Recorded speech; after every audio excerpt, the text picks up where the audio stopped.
All right, folks, welcome back. This is Dr. Shane again. This is not something tied directly to the slides. So the first quiz is going to have some stuff on electron. We already went through all of that. So this is really a review video on, you can see the topics over there, just the basics of chemical bonding and electron configurations and orbital diagrams and paramagnetic and diamagnetic, and then also transition metals, so TM. So you're going to want your periodic tables here. So this might be a little shorter than the first one. So you'll be expected to do all of that and to remember how to do electron configurations, and then especially for transition metals. And remember that there are a few exceptions to the general rules called the Aufbau principles. Okay, here we go. Excuse me. So this is not under a Roman numeral heading. If you're looking at the slides, which I have here, the week 1 slides, there's some kind of cool stuff there. I'm hoping by doing all this work at the beginning of the semester, I can add some interesting things as the semester goes on. Maybe I'll talk a little bit about this later. But your blood has a giant molecule in it called hemoglobin, and at the center of that is iron, transition metal, with a +2 charge. I think it's on there.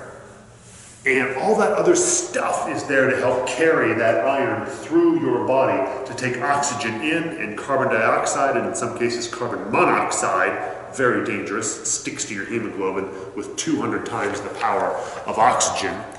And these are called coordination compounds, and it's a different kind of bond. That's going to be the next topic, but just to kind of as a teaser. And those are called hemoglobin, or refer to these 4 giant pieces called heme groups that surround the central, what's called a porphyrin ring. And then just for kicks, not every organism, even warm-blooded organism, uses hemoglobin. There's hemocyanin, which uses copper at the middle, and the blood in this case is blue, and something like crabs and other crustaceans like horseshoe crabs use that. So in invertebrates you see a different molecule. So evolution has consequences on a molecular level, not just a macroscopic level. Oh yeah, and then I put, wow, some cool examples here. I tried to find what are the organisms, like this is something we're going to do later, what organism is the best at absorbing light from the sun? Well, it turns out that there's a marine algae that's the best. It can absorb the most sunlight and harness its energy. So it's photosynthesis on steroids if you want. And I'll probably cycle back to that diagram some other time. It's really kind of neat. Okay, again, this is not falling under a particular Roman numeral. It could fall under Roman numeral number 2 if you want to, but I'm not really too worried about that. All right, and I've already misplaced my notes, which is fine. Okay, I think I can actually probably wing this one. All right, so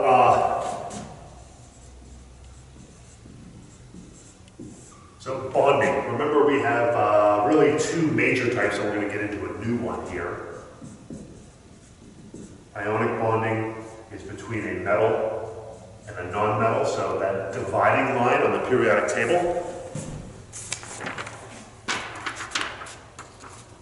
So you remember that dividing line, it's not really very visible on this one, between the metals and the non-metals. And if you have a metal and non-metal, that's ionic. Covalent are just non-metals. And just some examples here, let's see. Remember, we used to do these before and after pictures, so you see something like NaCl. Well, sodium has 1 valence electron, chlorine has 7 valence electrons. Those are the atomic electron dot structures. And then, so the final one is this electron comes over here, and we have sodium with no valence electrons, depending on how you look at it, and chlorine picks up that electron, and now we have a cation, a positive ion, and an anion, negative anion, and that's the nature of the bond, is NaCl. Fine. We could do some other examples that we probably did last semester. If it's 2 sodiums and an oxygen, I'll let you do this. Oxygen takes 2 of the valence electrons, and 2, and then sodium plus 1, and we kind of get used to writing things symmetrically. So it's the plus minus attraction. We don't draw a line here. It's just that. Okay. And that's fine. And then we have covalent molecules, and sometimes we have covalent ionic polyatomic ions, which we'll get into. So covalent ones. Hydrogen, you might recall, is typically a non-metal. So something like H2O. That would be the structure, and you might recall that that is a complete misrepresentation of the three-dimensional structure.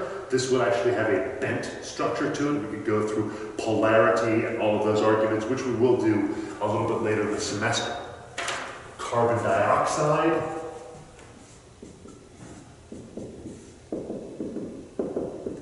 Looks like that. 2 double covalent bonds. And to give you a little bit of practice, why don't you try a few of these?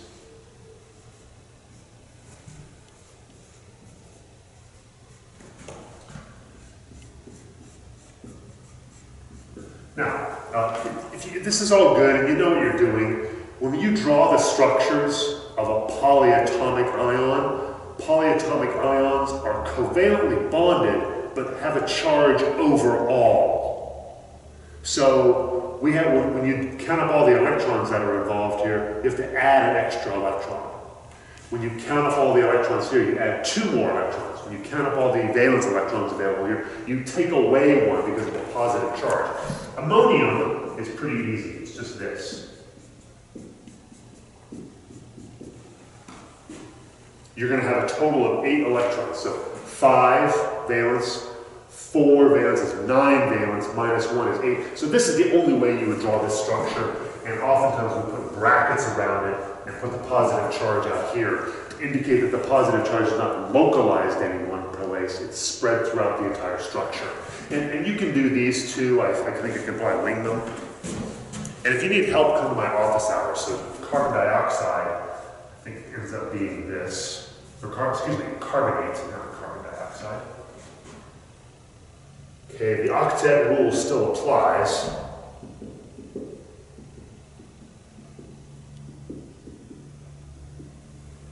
So there, everything has an octet, and I've got, let's see, 3 times 6 is 18, plus 4 is 22, 24, 2, 4, 6, 8, 10, 12, 14, 16, 18, 20, 22, 24. Yeah, so that's right. Make sure you get that. NO2, we have 5.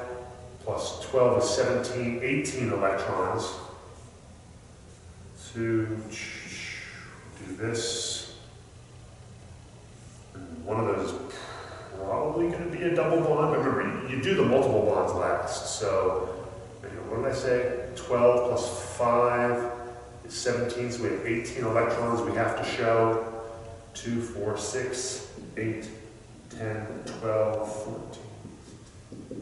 2, 4, 6, 8, 10, 12, 14, 16, 18.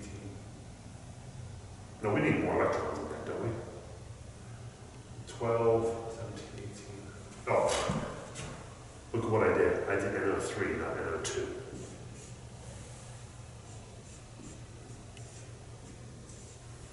That was a dumb mistake. See what I get for not using my notes. So, put that in the middle, 2, 4, 6, 8, 10, 12, 14, 16. Let's see, is that right? So 12, 17, 18, 2, 4, 6, 8, 10, 12, 14, 16, 18. But that doesn't work, does it? I think that the electron count is right.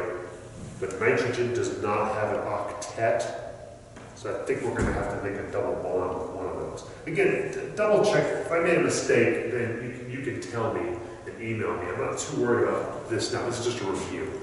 So we have ionic bonding, we have covalent bonding. The other type of bonding we're going to discuss is a little bit different. So that's fine. Electron configurations and orbital diagrams. I'd like to jump right in to I'm just going to do one, I guess. In lecture, we can do some more. let's just go through a couple of transition metal ones. Let's pick iron, because that's the example from hemoglobin that we did. So, iron, if you want to, just do the electron configuration for iron, starting with 1s2. The whole thing, that's called the complete electron configuration. So you're saying 1s2, 2s2, the whole way through.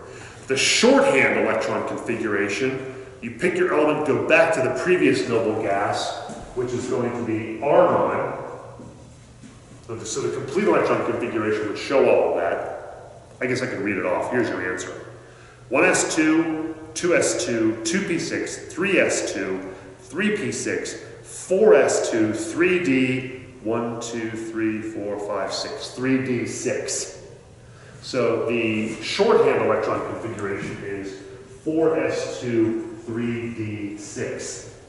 And you might recall, you should recall, you will recall that the chromium group and the copper group are exceptions to the general rules, and maybe we'll do those in class. I just want to get the basics now.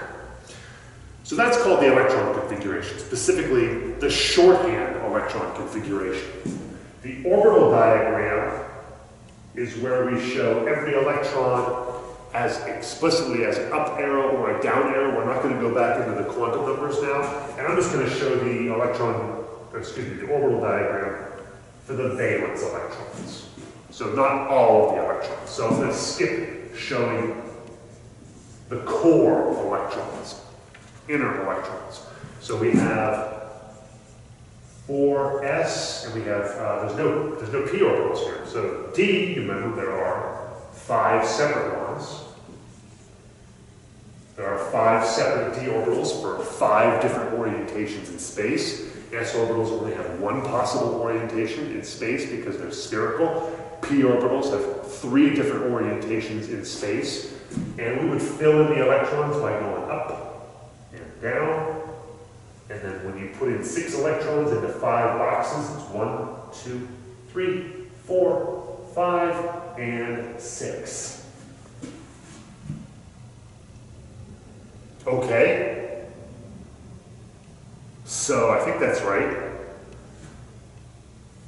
So we have to have 8, so 2, 4, 6, okay. Yeah, that's right. So this would be paramagnetic, because there are unpaired electrons. These are not paired, so this is paramagnetic. Okay, so when we get to transition metals, and I mentioned before about hemoglobin, it's not iron metal sitting at the center of your hemoglobin. That would actually be pretty dangerous. But interestingly enough, when you eat iron, as in iron fortified foods, you're eating little specks of iron filings that turn into iron plus 2. That's fine. Okay. So if you want to form an ion, what do? Well, you take away 2 electrons.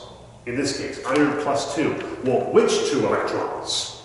Well, in this case, and we'll get into this later, usually it's the s electrons that are taken away.